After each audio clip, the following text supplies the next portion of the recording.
Okay, students, gather around. Get to the carpet. It's time to read. Clap once if you can hear me. All right. So today we're going to read a book called The Spelling Bee Before Recess.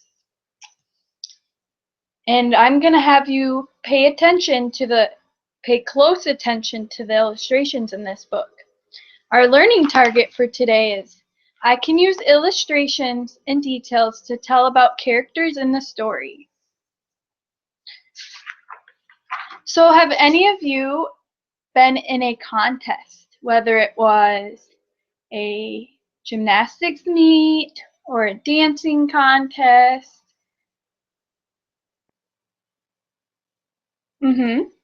Yeah, I was in a piano contest when I was younger. I would memorize a piano piece and then I would play it for a judge, and then they would record me and tell me how well I did and would give me scores on that.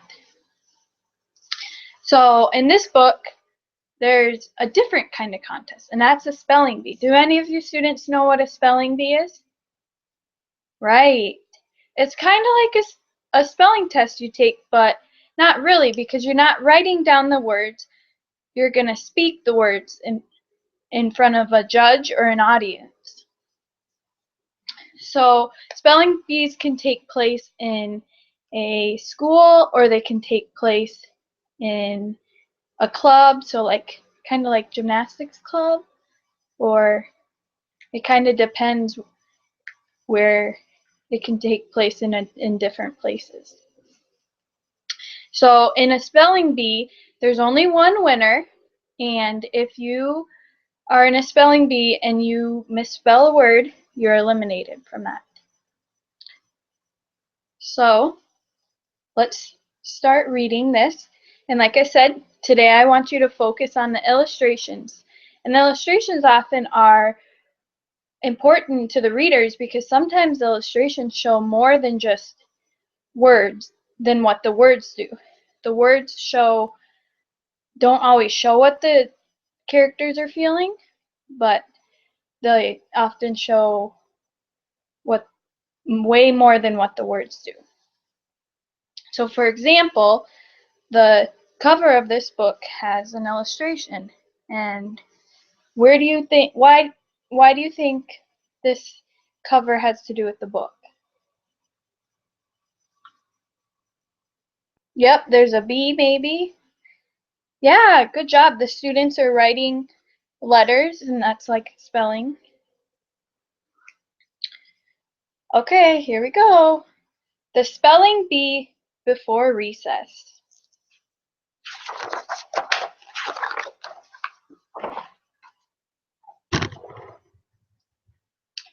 'Twas right before recess, about 10:23. Not a teacher was teaching, not even P.E. The students were squirming, but none made a sound as the spelling bee entered its championship round. Why do you think it takes place in the gym? Why, can you show me? Why does the illustration show that it's taking place in the gym? Yep. I think it would take place in an auditorium, maybe because there's more seats or there's microphones.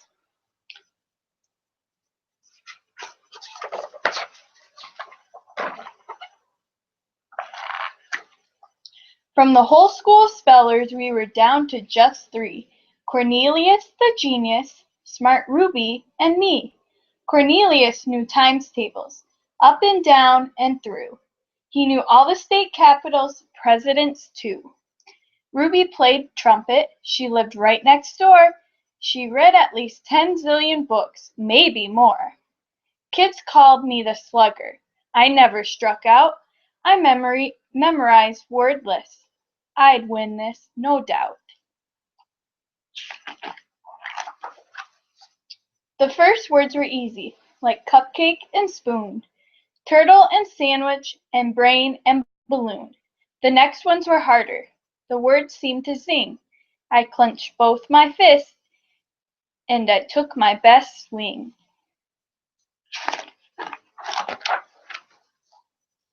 Cornelius got out when he misspelled mysterious. That left Ruby and me. Things were getting serious. What does the illustration show about these two characters?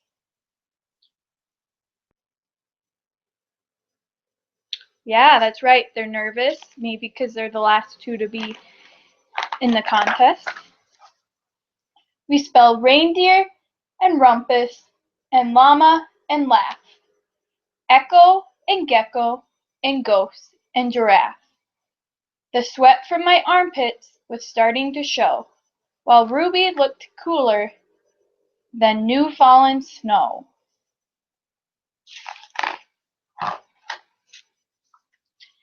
Back and forth and back. We spelled penguin and ocean, icicle, bicycle, mischief and motion. The words flew like fastballs right over home plate. Author, umbrella, pollution, equate. Word after word, we were in the ninth inning. 1 minute to recess and no one was winning. We're stuck at pace, the principal said, so I'm going to try something different instead. For the next word, you'll spell and tell what the word means. I groaned, and all I'd memorized wasn't worth beans. Sesquippedalian, the principal uttered. That's not the spelling list, several kids muttered. Turn and tell your partner what is going to happen looking at the faces in this illustration.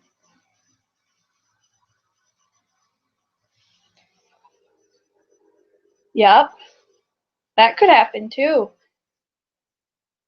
Do they all look surprised?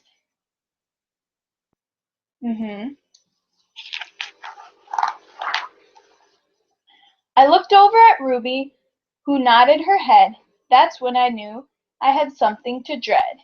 Now the kids were all perched on the edge of their seats. It was my turn at bat. I dug in my cleats.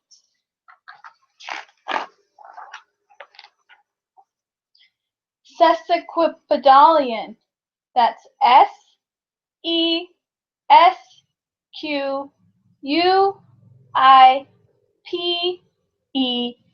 I was more than half through. D and an A and an Lien. Not quite, said Principal Wordsworth. Ruby, your turn again.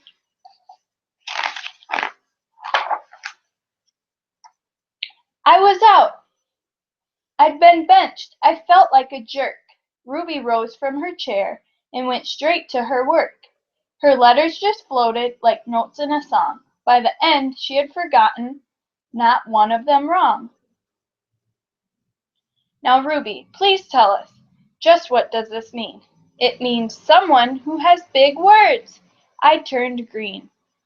How does this illustration show the readers how the characters are feeling? Yep. Yeah. Does he look kind of sick or nervous?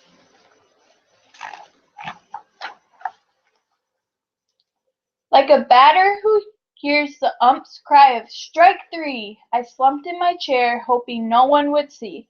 Miss Wordsworth was beaming. Our new spelling pro is Ruby Malgoza, she said. Way to go.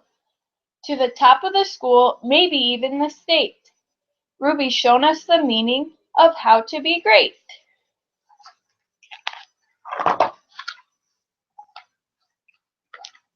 The recess bell clanged and the kids sprang for the door. I dragged my feet gloomily over the floor. Then I heard the librarian calling my name. I knew she liked baseball. Hey, Slugger, great game! But I lost, Miss Booker. Didn't anyone tell you? So you lost, but not just because someone outspelled you. What Ruby knows best isn't just how to spell. She knows what it matters to use your words well. So in spelling and life, If you want to succeed, the best thing of all you can do is to read.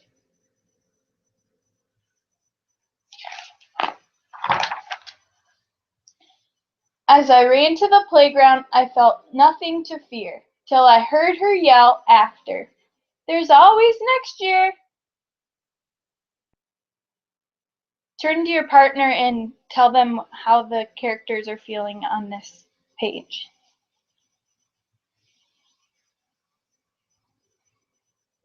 Yeah, that's right. He's excited because he's like, oh, there's another chance next year. How did the illustrations in this book tell us more about the characters?